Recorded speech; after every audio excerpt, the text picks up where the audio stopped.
पश्चिम बंगाल में राजनीति का केंद्र एक बार फिर नागरिकता संशोधन कानून सीएए बन रहा है। भाजपा की राज्य इकाई अब 1000 से अधिक सीएए जागरूकता कैंप लगाने जा रही है। ठीक उसी समय जब देश भर में स्पेशल इंटेंसिव रिवीजन एसआईआर यानी मतदाता सूची के विशेष पुनरीक्षण का काम चल रहा है। पार्टी का लक्ष्य है कि बांग्लादेश से आए हिंदू शरणार्थियों, विशेषकर मटुआ और अन्य समुदाय तक पहुंचा जाए, जिन्हें अब भारतीय नागरिकता पाने का कानूनी रास्ता खुल चुका है। भाजपा के राज्य अध्यक्ष समीक भट्टाचार्य ने कहा, ये हमारा एजेंडा पहले दिन से था, बस कोविड के कारण थोड़ी देर हुई, अब हम तैयार हैं।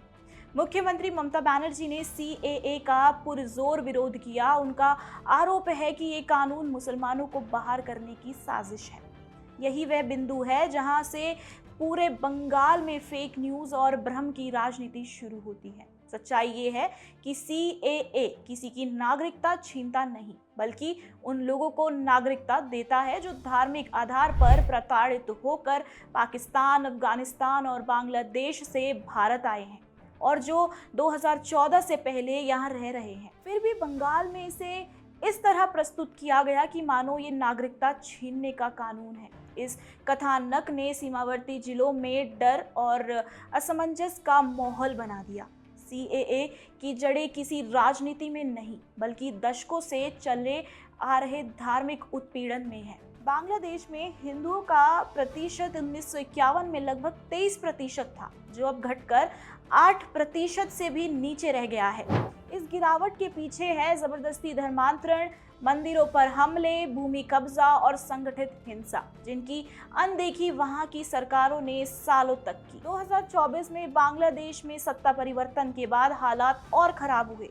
उल्टे राजनीतिक अस्थिरता और कट्टरपंथी ताकतों की वापसी ने सीमावर्ती इलाकों में असुरक्षा की भावना और बढ़ा दी है। इसी पृष्ठभूमि में भारत में भाजपा ये दिखाना चाहती है कि वह न केवल सीमा की सुरक्षा, बल्कि सीमा पार पीड़ित हिंदुओं की गरिमा की भी रक्षा करेगी। भाजपा का ये अभियान सिर्फ धार्मिक या मानवीय मुद्दा नहीं, बल्कि एक चुनावी पुनर्गठन की रणनीति भी है। जिलों जैसे नदिया, उत्तर 24 परगना, कूच बिहार और उत्तर दिनाजपुर में जनसांख्यिकीय परिवर्तन पहले से स्पष्ट दिख रहा है। भाजपा चाहती है कि सीएए के जरिए ये भी साफ किया जाए कि कौन कानूनी रूप से नागरिक है और कौन अवैध रूप से मतदाता सूची में दर्ज है।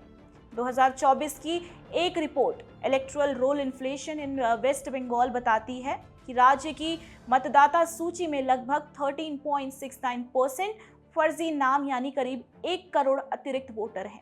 एसआईआर प्रक्रिया और सीएए मिलकर इसी को संतुलित करने का माध्यम बन सकते हैं।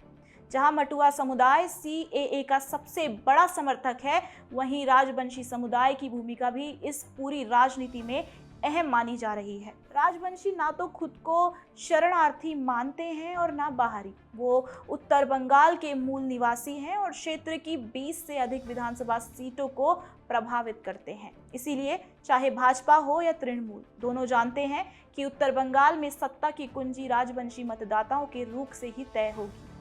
सीएए पर बंगाल की जंग अब सिर्फ नागरिकता की नहीं रही, ये पहचान, सुरक्षा और राजनीतिक अस्तित्व की जंग बन चुकी है। एक ओर भाजपा इसे धार्मिक न्याय और सीमा सुरक्षा का प्रतीक बनाना चाहती है, तो दूसरी ओर ममता बनर्जी इसे सांप्रदायिक ध्रुवीकरण कहकर खारिज करती है। सच यही है कि बंगाल का जनमत अब उस बिंदु पर पहुंच चुका है जहां कानून और कथा दोनों ही राजनीति के हथियार बन चुके हैं।